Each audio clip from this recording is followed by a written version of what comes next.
എല്ലാവരും ഉറക്കം പിടിച്ചോ. ഞാനേ കുറച്ച് മാങ്ങ നമുക്ക് കിട്ടിയേ.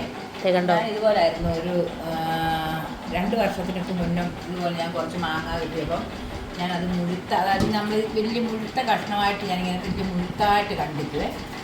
നല്ല മുട്ട കഷ്ണമായിട്ട് ഇങ്ങനെ കണ്ടിച്ച് ഞാൻ ഉപ്പിലിട്ട് വെച്ചിട്ടുണ്ടായിരുന്നു. ഒരെണ്ണം പോലും അതായത് അളിഞ്ഞു പോവാട്ടെ ഒന്നും ചെയ്യാതെ നല്ല കല്ല് പോലെ ഇരുന്നു. ആ മാങ്ങ എടുത്ത് ഒരിടയ്ക്കെല്ലാം ഞാൻ ആദ്യം നമുക്ക് വീഡിയോ എടുക്കുമ്പോൾ എല്ലാം ഞങ്ങൾക്ക് മാങ്ങാച്ചാറ് കാണിച്ചില്ല. ഉപ്പുമാങ്ങ അത് ഈ മാങ്ങ നമ്മളിങ്ങനെ ഇട്ടിട്ട് വെച്ചേക്കണം. അപ്പം ഈ മാങ്ങ ഇത് കിട്ടിയപ്പം എല്ലാവർക്കും കൊടുത്തു. ഉച്ചയ്ക്ക് കൊടുത്തു വിട്ടു, അമ്മായിമാർക്ക് 2 പേർക്കും കൊടുത്തു, കൊച്ചമ്മയ്ക്ക് കൊടുത്തു, എല്ലാവർക്കും ഉണ്ടായിരുന്നതിന് എല്ലാവർക്കും വീതം കൊടുത്തു വിട്ടു.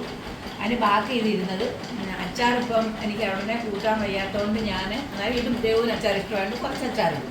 ബാക്കി ഇങ്ങനെ കണ്ടിച്ച് നമ്മൾ ഇട്ടിട്ട് അത് കഴിഞ്ഞ് മഴക്കാലമൊക്കെ നേരം നമ്മൾ വെറുതെ ഇരിക്കത്തില്ലേ, അന്നേരം നമുക്ക് എടുക്കാമെന്നുള്ള രീതിയിൽ നമ്മളത് ഒത്തിരി ആൾ ഇരിക്കുകയും ചെയ്യും, കേടുകൂടാതെ ഇരിക്കും തോറും ഇതിൻ്റെ ടേസ്റ്റും കൂടിയിരിക്കും.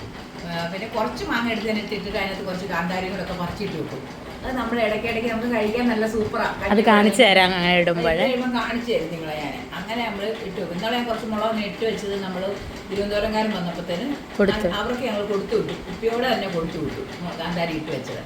അത് ഇതും അതുപോലെ നമ്മൾ ഇട്ടൊക്കെ വെച്ചിട്ട് നിങ്ങളെല്ലാം കാണിക്കാൻ. നിങ്ങളുടെ നാട്ടിലൊക്കെ ഇത് കിട്ടുന്നത് ഇത്രയും വലിപ്പമുള്ള മാങ്ങ കിട്ടുമല്ലോ. അല്ല, എല്ലായിടത്തും മാങ്ങയുണ്ട്. മാങ്ങയുടെ സീസണാന്ന് തോന്നുന്നല്ലേ. ഇതുണ്ട് മാങ്ങയുടെ വയറ്റുപാക്കയെന്ന് ചേട്ടൻ്റെ നല്ല മണമുണ്ട്.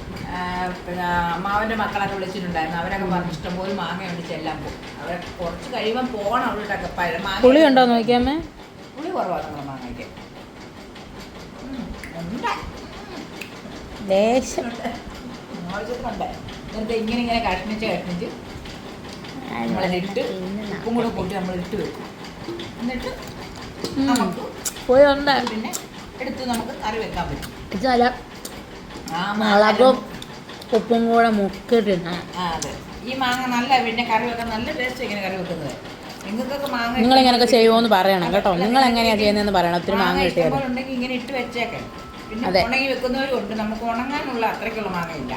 അപ്പം നമുക്ക് ഇങ്ങനെ വല്ലപ്പോഴും കിട്ടുന്ന ഇങ്ങനെ മാങ്ങ, അല്ല നമ്മുടെ നമുക്ക് മാവില്ല. നിങ്ങൾക്ക് മാങ്ങ കിട്ടിയാൽ എങ്ങനെയാ ചെയ്യുന്നത്, അപ്പം മാങ്ങ കിട്ടിയാൽ എങ്ങനെയാ ചെയ്യുന്നതെന്നുള്ള കാര്യങ്ങളൊക്കെ പറയണം. അപ്പം അതുകൊണ്ട് നമ്മുടെ വീഡിയോ കുറേ വരുന്നുണ്ട്, എല്ലാവരും കാണണം. അപ്പം ചാച്ചാ.